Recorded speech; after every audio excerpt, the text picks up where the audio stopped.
Welcome to the Live Intentional podcast. Here we will explore stories, ideas, and questions from our life with the hope to ignite you to live according to your values and beliefs. On this podcast, we will share our visions from our past, present, and future. Our hope is by us sharing our story, we can inspire you to live more intentional and make you think about new ways to get creative in your relationships. We hope you will follow us on this journey. Hey everyone, welcome back to Intentional Living Podcast. We hope you enjoyed our Christmas episode last week, and we hope you enjoyed all the holidays with your family and friends. This week, we're going to talk about our New Year's family reset. Yeah, so throughout the year, you should always continue to work on yourself. But during this time, we like to kind of sit down. We choose a word to focus on for the new year. Along with that word, we also kind of create these pillars that we want to kind of uphold with that word and kind of that represent that word that we want to try and hold throughout the year and kind of make that represent who we are and what we strive to be throughout the year. Yeah, so I'll start I don't love the idea of New Year's, the new year, new me, or things changing overnight. It just doesn't make sense to me.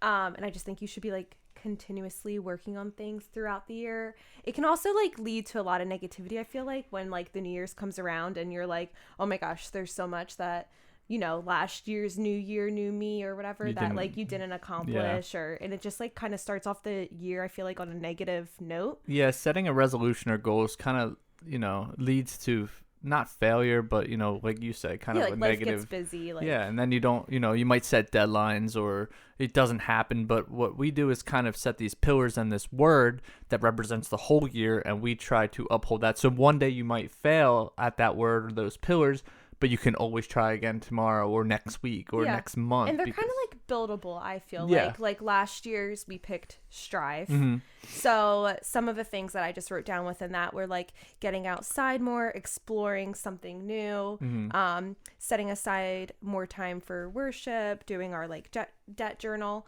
So things like that. I feel our word this year kind of builds upon that for things maybe we didn't get to complete last year. This kind of builds upon that. Right.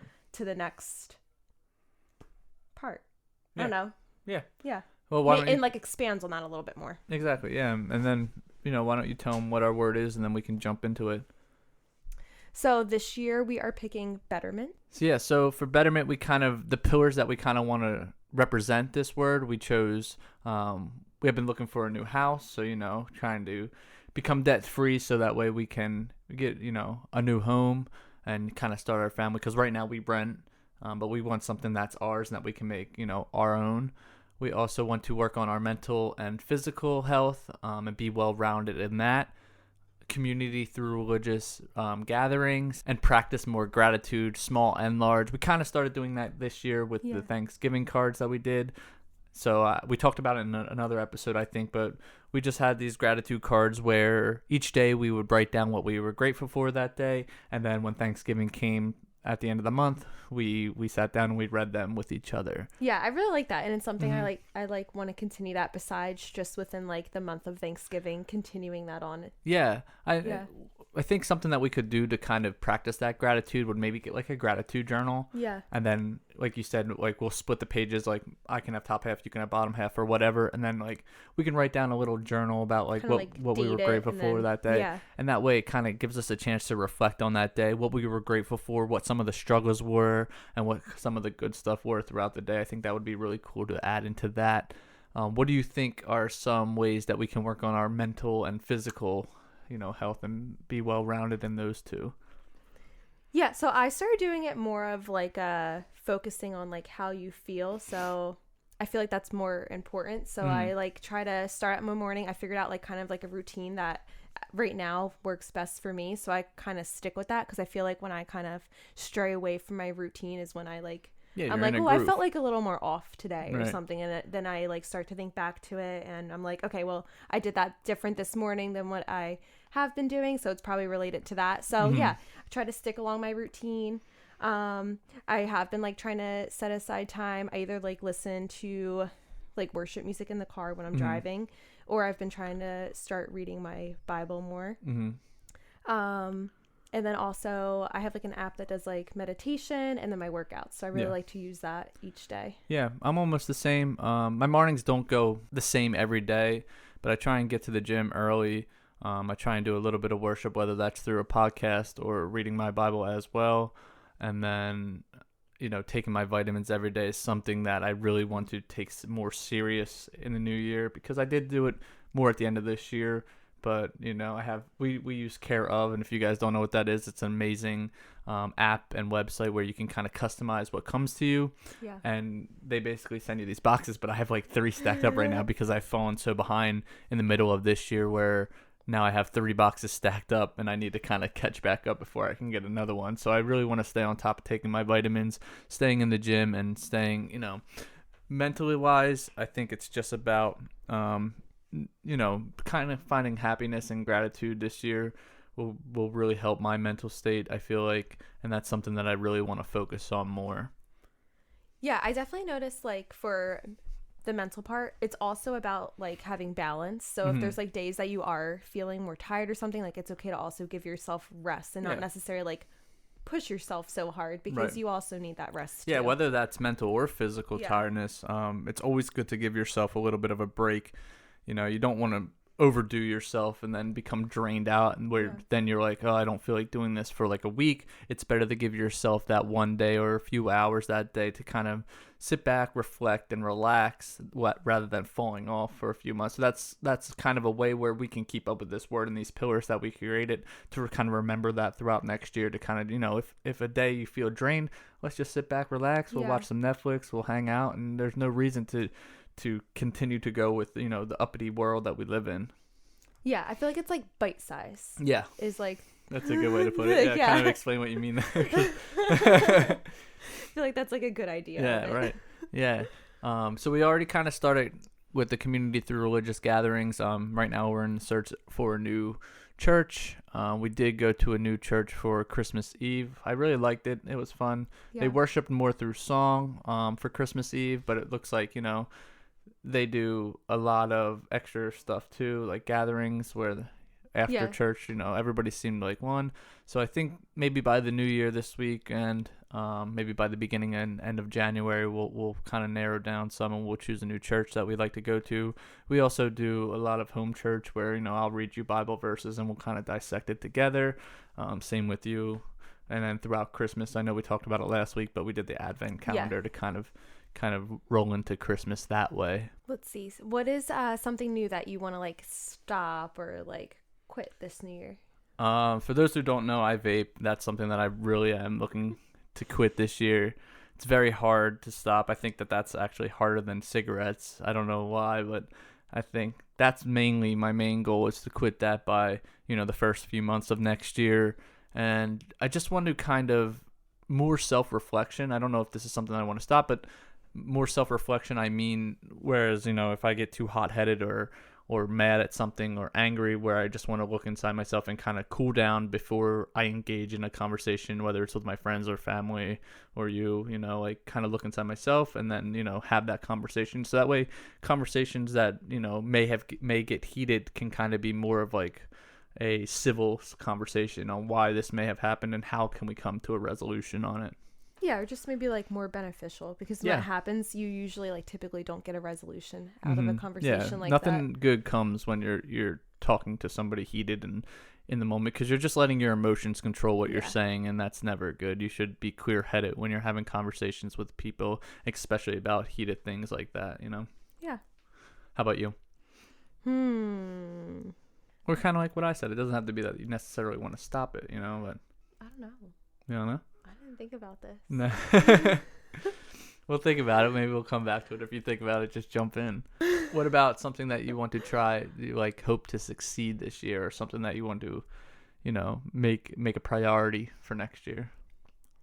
Well, I love to travel, so definitely traveling, but also just like definitely like focusing more on finances, like so that way we're thinking more like long term. Yeah.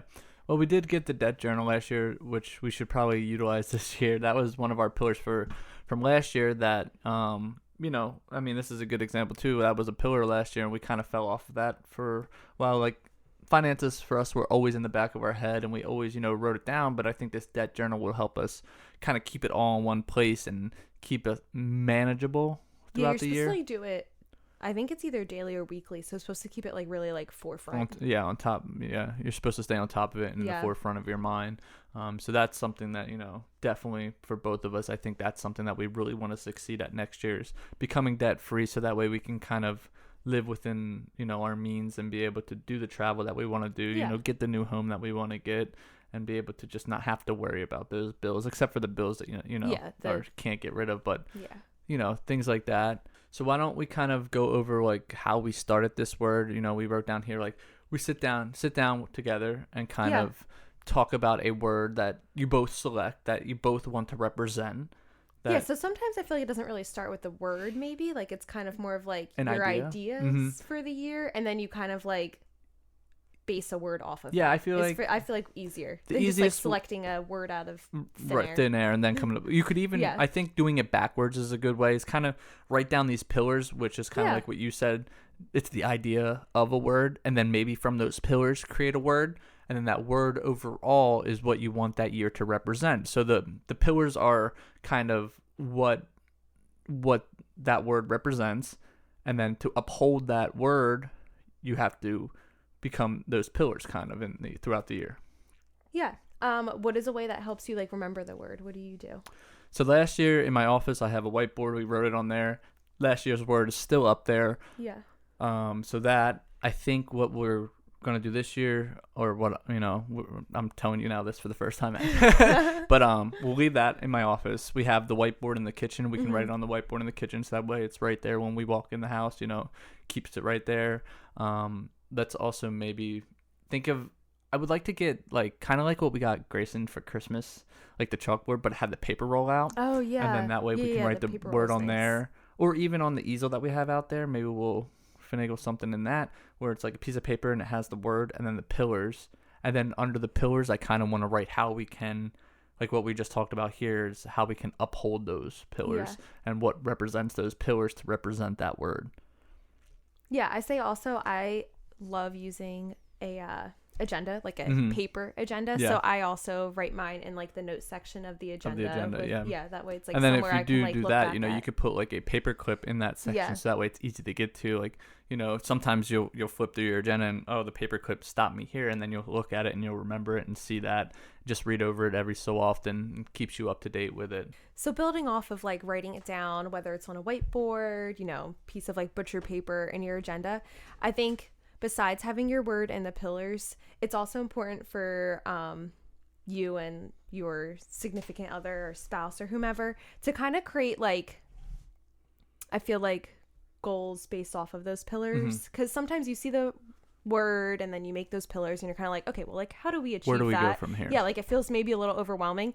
So I think like an example I put down is like for financial freedom, that can be super overwhelming in the beginning, So maybe to like select one thing. First thing you can do, write down all your debts, write down all of your bills and whatnot, and then make a goal like, okay, this is the first one we're going to start with. That's maybe like the smallest amount of money we owe and most manageable. So let's work on that first. And then you kind of just start checking things away, and it becomes, you're like, okay, this is actually like manageable. Look at that. We paid off one credit card. That one's done with. Let's not use that, and just kind of like move forward from there and set aside, okay, this is like how much money we're going to put away into our savings each paycheck. And just, even if it's small, whatever you want to do, 10, 15, 20 bucks, but it like adds up, and just don't touch it. Put it in there, set it aside, kind of like forget about it. Yeah, exactly. And you should think of this as kind of like a pyramid. So your word would be at the top. Yeah. Pillars, and then underneath those pillars are the base of the pyramid, where it's now how you're going to succeed and how you're going to do that. Like you just said, start with something small and work your way up. And that way, even in the beginning of the year, you start with something small, you're off to a good start, you're feeling good. That can continue, and you'll continue to feed off that throughout the year as well. Yeah. And then like we said earlier, it's all buildable. So don't get stressed if all of a sudden now you're at the end of this new year and you're like, okay, we have like not completed all of this, because you can build off of it and continue it into the next year. These aren't supposed to be things that you're like, every single one of these has to be done by this date next year, Right. And to go off of that, it's like we said in the beginning, like there were things last year that we didn't get to, and that's okay, because in the same sense now, that can become a pillar or a succession for this year. Yeah. And it's, you want to try and complete those pillars, but sometimes it's impossible. Sometimes there's curveballs throughout the year that you're not going to do it. And that's okay, because, we live to see another day, and we're going to tackle that this year. Now, you don't want that to, repeat every single year. You add it on, because the sense of this is that, so like I said, think of it as a pyramid, but that pyramid's going to grow. So as things check off, something else comes in. It's like when you play a game or an app and you complete something and that moves out and something else moves in. So that's kind of what you want to think. So the longer that you hold on to this, you're just procrastinating yourself to moving on to the next goal in your life, Yeah. Yeah, I feel like if you let it build up too, that can also become stressful as well, and give yeah. So you want to try and tackle these things and make them manageable is true too. Yeah, maybe not have like these like what's going to work for us may not work like for you some, in your life. Huge goal that like would be maybe unrealistic for anyone to right. complete within like a right. That's why we normal say time period. Sit down and talk it out with each other. Don't just one of you sit down and say, hey, here's my goals for this year. Here's my pillars for this year. Sit down and talk to it and make sure that it's manageable for both of you. Because if one of you are the only ones trying for it, that's where that failure may come in, because, you're not on the same page with each other. And if you're both working towards the same pillar, same goal, same word, you're as a team and working harder to get to that. You can also hold each other accountable then, right. You too. hold each other accountable more as well. Right. Yeah. This is also something that you can do if you're like single as well. This isn't just necessarily like in a relationship. So you can make goals for yourself as well and have a word for your year. Yeah, exactly. And by yourself, come up with a word that you want, and then do the same thing, the pillars, and then the bottom base is how you're going to succeed with those pillars. Yeah. Yeah. Yeah. So just to kind of like recap, create that word for the year. Make those pillars, and then create like obtainable ways to achieve those goals, and then just put it somewhere that is visual. That way it's like not out of sight, out of mind. Yeah, make it visible, and that way every day you're seeing it, and you can kind of work towards that more and more as the year progresses. Yeah, it's just a good reminder. Yep. All right, well, we hope you all have a great new year. And let us know if you give it a try, and maybe comment to us what your word of the year is. We'd love to hear it and see what you guys come up with. So we both would just like to thank you so much for listening. If you could leave us a review on wherever you're listening by either just tapping on the stars or leaving a written review if you could. Also, follow us on Instagram and Twitter for weekly questions and content that you won't see or hear on this podcast. Thank you all so much for listening, and we'll talk to you guys next week. Bye.